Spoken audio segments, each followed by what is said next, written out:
नमस्कार, मैं भारत अरोड़ा, आपका एस्ट्रो फ्रेंड दोबारा आपका स्वागत करता हूं अपने चैनल में। आज का जो टॉपिक हम लेके आए हैं वो पितृपक्ष या कॉमन भाषा में इसे श्राद्ध भी कहते हैं। यह समय 29 सितंबर 2023 से लेकर 14 अक्टूबर 2023 तक चल रहा है। हम इस पे बात करते हैं कि क्या मिथ हैं श्राद्ध को लेके, पितृपक्ष को लेके, क्या इन्हें सीरियसली लेना चाहिए, क्या पितृदोष पितृपक्ष को सीरियसली लेना चाहिए। तो आज का जो टॉपिक है हम इन सब बातों को लेकर कवर करेंगे, आपकी कुछ गलतफहमियों को दूर करेंगे, प्लस आपको ये बताएंगे कि ये नए अगले 15 दिन जो ये पर्व है एक तरीके का, इसे कैसे मनाना है।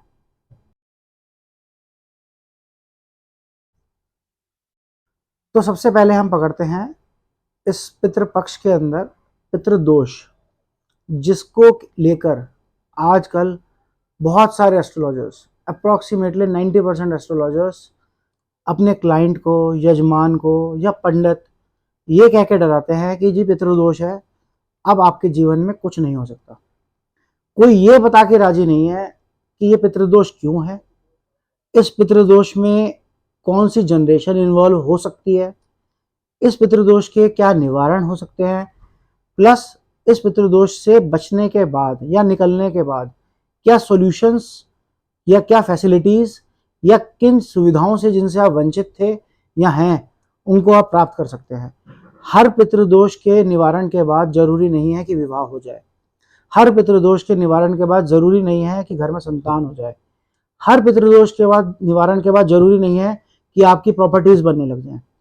बहुत सारी कैटेगरीज हैं, हर चीज जनरेशन पे कौन से पितृ इन्वॉल्व हैं उस पे डिपेंड करता है।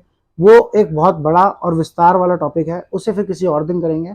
बेसिकली समझने वाली चीज ये है कि जो भी हमारे family members, elderly family members जो हमें छोड़ के पितृलोक मतलब पितृलोक चले गए हैं, पितृलोक उनका गमन हो गया है पृथ्वीलोक से, जिस दिन उनका गमन हुआ है हिंदू तिथि के हिसाब से, पंचांग के हिसाब से, श्राद्ध, पितृपक्ष का उनका पूजा अर्पण, उनका तर्पण उसके हिसाब से किया जाता है, उस पर्टिकुलर तिथि पे किया जाता है, अगर वो तिथि आपको पता है। पर पितृपक्ष और पितृदोष को कोरिलेट करना, कंबाइन करना एक बहुत बड़ी गलती है, जिसकी वजह से हम लोग अधिकांश पितृदोष से मुक्त नहीं हो पाते और अपने पितरों के आशीर्वाद से भी वंचित रह जाते हैं। सबसे पहली बात हमें यह समझने की जरूरत है कि Pitrupaksha is a good time, is a good period और अ बैड पीरियड।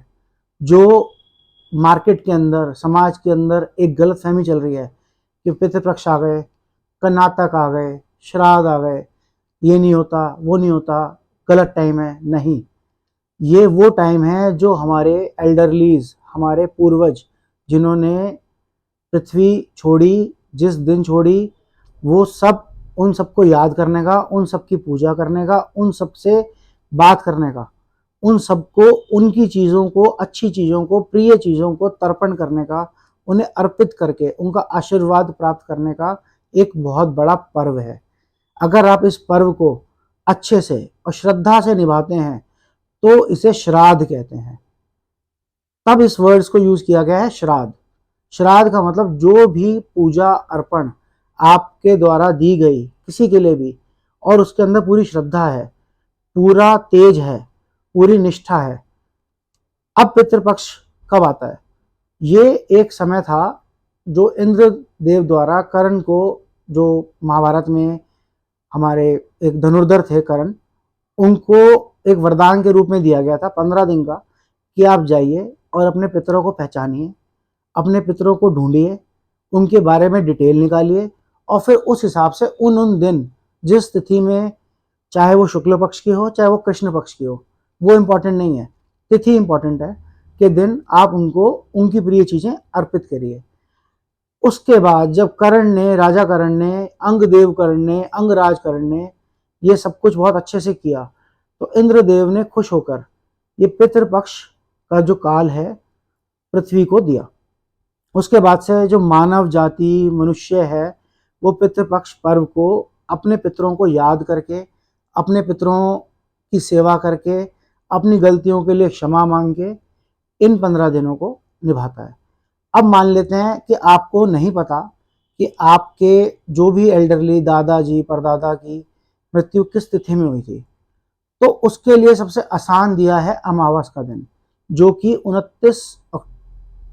14 अक्टूबर 2023 को पड़ेगी। वो शनिवार का दिन भी है। उस दिन बहुत अच्छा एक और संयोग है कि उस दिन सूर्य ग्रहण भी है। वो दिन आप यूज कर सकते हैं। अगर आपको अपने पितरों की तिथियों का नहीं पता, उनके पृथ्वी लोक छोड़ने के दिन का नहीं पता, तो आप उस दिन अपने सब पितरों के नाम पे अच्छे उनके फेवरेट चीजें या जो भी आपको पसंद है, जो भी आपकी क्षमता अनुसार, आप गौ सेवा, पक्षी सेवा, ब्राह्मण सेवा, श्रमदान सब करके आप अपने पितरों को प्रसन्न कर सकते हैं, उनके लिए अपनी श्रद्धा अर्पण कर सकते हैं। इनसे आपको बहुत अधिक मात्रा में अच्छे से आशीर्वाद मिलेगा। वैसे तो इस टॉपिक के अंदर भी बात करने के लिए कई घंटे भी कम है। तिथि वाइज कौन से पितृ कब गए हैं के ऊपर अगर हम विवेचन करें और एस्ट्रोलॉजिकल इम्पैक्ट्स देखें तो बहुत बड़ी वीडियो हो जाएगी, और ऐसी बहुत सारी बातें आपको पता चलेंगी, ऐसे बहुत सारे सूत्र आपको पता चलेंगे कि आप लोग हैरान रह जाएंगे कि हमें नहीं पता था कि हमारी कुंडली में ये चीज भी बताती है कि हमारे पूर्वजों की डेथ कब हुई। लेकिन मैं आपको मोटा मोटा तौर पे बता दूं कि जिन भी कुंडलियों में सूर्य के साथ राहु या केतु, चंद्रमा के साथ राहु या केतु, शनि के साथ चंद्रमा, शनि के साथ सूर्य जैसे संयोग हैं, उन सबको बहुत अच्छे तरीके से कोशिश करनी चाहिए अपने सभी पितरों को याद करने की। प्लस इसके अलावा अमावस वाले दिन, जो अश्विनी अमावस आती है, पितृपक्ष की अमावस आती है, के दिन संपूर्ण पितरों के तर्पण के लिए एक भोज या ब्राह्मणों का खाने का जो भी अपनी क्षमता अनुसार जरूर करना चाहिए। और इन 15 दिन पूरी कोशिश करनी चाहिए कि हम गौ सेवा अधिक से अधिक मात्रा में करें। इससे आपको और आपकी आने वाली जनरेशंस को, या जो आपकी करंट जनरेशन जो आपके साथ लिविंग बीइंग है, साथ आपके हर मुसीबत को और सुख को भोग रही है, को बहुत फायदे होंगे। बहुत हितैषी होते हैं पितृ हमारे लिए, उनको नेगेटिव नहीं लेना। उनके आशीर्वाद के साथ आप परमानेंट अगर चलते हैं, दक्षिण दिशा की पूजा अगर परमानेंट करते हैं, आपको बहुत फायदे होंगे। आप आजमा के देखिए, आपको सच में बहुत आनंद आएगा। इस टॉपिक को फिलहाल यहीं विराम देते हैं और फिर मैं नए टॉपिक के साथ बहुत जल्दी आपके सामने दोबारा उपस्थित होऊंगा। तब तक के लिए नमस्कार।